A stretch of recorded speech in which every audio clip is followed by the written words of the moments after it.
In the name of the one holy and undivided Trinity, amen.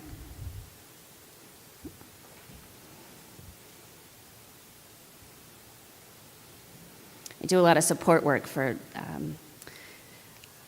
laborers attempting to organize, and I love this passage so much.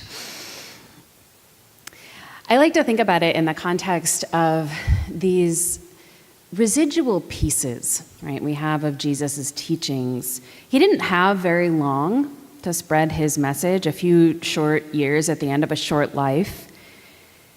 And the stories eventually are written down decades after his death. And when we search those ones that people really remembered, they kept close to their hearts for all those decades that meant something to them and their communities, we notice a theme. We notice that Jesus persistently, over and over and over and over and over again, Jesus keeps pointing to this thing that we know best in English as the kingdom of heaven. But here's a curious point of translation. 2,000 years later, kingdom is generally a word we understand. We spent a lot of time in school learning about medieval Europe, and we still have fairy tales present in our lives and our kids' lives and grandkids' lives. Many of us in the United States retain an interest in the British royal family and who will be king there. And we also have a pretty intense princess culture for our little girls. So that is the idea of a kingdom is something that's still live for us. But kingdom is an awkward fit as a translation issue. And I just invite you to remain suspicious always of the Bible that we read in translation, because someone is making decisions about it, is making executive decisions about it. Even, this is an aside, the question we hear today, are you envious because I am generous? The actual sentence in Greek is your eye evil because I am good? And it's an idiom that roughly means the envious, generous thing. But someone decided to interpret it for you and give you the interpretation rather than the actual words. Just be careful. Kingdom. The word is basileia, which is perhaps more accurately translated as empire. It was the word to describe what Rome was. Basically, Jesus keeps saying, you all know how the empire of Rome works, but I am here to tell you how the empire of heaven works. This is inexact, but it might be akin to saying, in the United States of America, there is X amount of poverty, but in the United States of heaven, there is no poverty.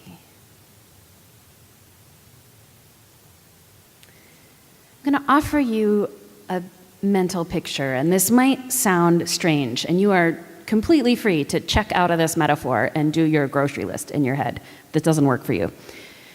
I often picture these two kingdoms, these two empires, overlapped over one another. Like the kingdom of heaven looks sort of like a hologram, but it's sort of pearlescent and shimmery, and it's overlaid over this one, a duplicate, right? And it is one where justice and hope and love and mercy reign free and mighty. And sometimes you can picture what happens here with what happens in the empire of heaven. And you can watch sometimes the two worlds diverge. I think about in this empire of heaven world, this sort of shimmery other picture. On that street in Ferguson, Darren Wilson doesn't shoot Michael Brown. The story splits and goes another way. a way of understanding and patience and calmness and deep humanity. Or perhaps in the Empire of Heaven world, a world without American chattel slavery, a world where whole cities like Ferguson are not economically dependent on fines to pay for basic services. Maybe that scenario never comes to pass in the first place. Maybe Darren and Michael exist in a completely different, friendly, neighborly relationship in this parallel world.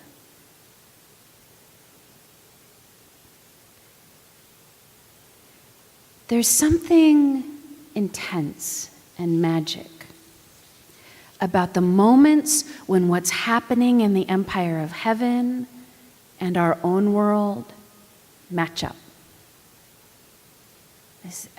I sort of picture this as them like snapping into place for a second. And you have probably experienced a moment like this in your own life. Sometimes they're very small. They happen in living rooms and hospitals. Someone apologizes and makes amends for a wrong they've done, or families reconcile as a death approaches. Sometimes they're very big. Sometimes it's the moment a nation makes a decision based on generosity and moral courage and hope rather than fear or money. But the alignment hits, and the two worlds are the same for just that second. You can feel it when it happens.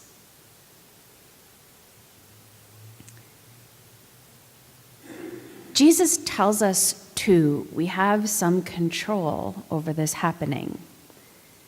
It's not accidental. We can help it happen. In the story he tells today, he tells a group of people who are generally laborer class that the Empire of Heaven is like getting paid for a day's work, even if you got hired at 5 p.m. instead of 6 a.m.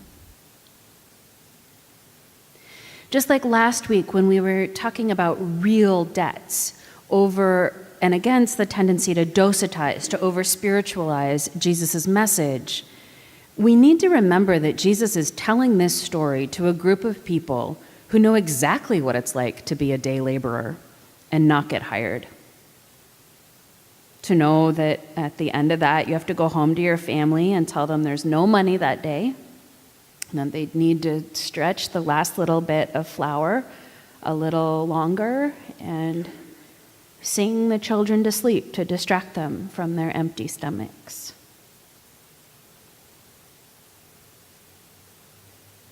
Can you imagine the gratitude of someone who knows that he'll make maybe a couple hours' wages, learning that he can return home with enough? Maybe even a little extra, a treat.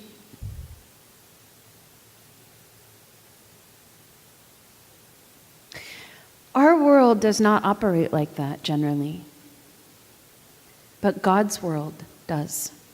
The world we keep getting invited into. In the Exodus story we hear today, we see with startling clarity what happens when God is in total control of the economy.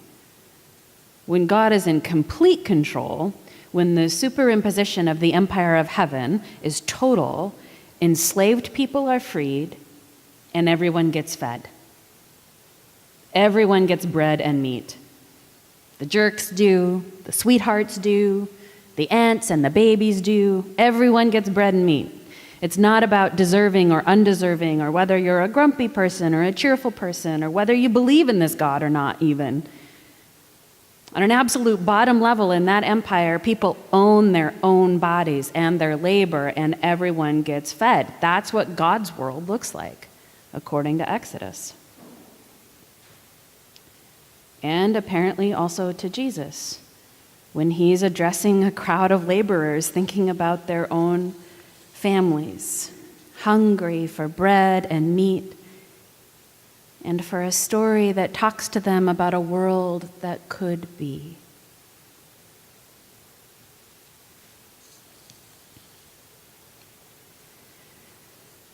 Somehow we've become accustomed to assuming that grace and salvation are available to all. but that money and food are not. The things that save souls are for everyone, but the things that save bodies are not. Jesus keeps pressing us to notice that there is significant overlap between the two, and that saving lives is saving lives, and there's not really a point to saving a soul if we choose to punish and wear out their bodies. Somehow that contact point between the empire of heaven and the empire of here happens when that bread and meat part is healed. We hear it even in the beginning of this service this morning when Jesus says, you have to love the Lord your God with all your heart and all your soul and all your mind. And the second commandment is alike. It's not different. Loving your neighbor as yourself in the here and now in a very basic physical way is alike that first thing. Those aren't two faraway objects. Jesus is bringing them, that contact point, that snapping into place together. And many of these healing points begin when we start to see them or imagine them before they happen. Last week, I invited you to imagine a world without debt. A jubilee year, a prayer where we're actually praying for the forgiveness of debts. That's hard to imagine, but not harder to imagine than a world without slavery in 1850. But some people could see it, could see that shimmering reality in place of what was actually in front of them. And all the same warnings were given. The economy would collapse, it would throw the nation into chaos. Well, that was correct. In 1860, David Blight notes, slaves as an asset were worth more than all of America's manufacturing, all of the railroads, all of the productive capacity of the United States put together. Slaves were the single largest, by far, financial asset of property in the entire American economy. It was impossible to think of disrupting that or changing it. And yet, some people, some convinced deeply of their own humanity, some others equipped with some gospels and this strange book that tells the story of an exodus, saw something that others couldn't. And they fought until it came true. And we know that in this empire, that fight remains messy. 150 years later, we're still fighting about the monuments to the defenders of one side of that war. But the battle was won.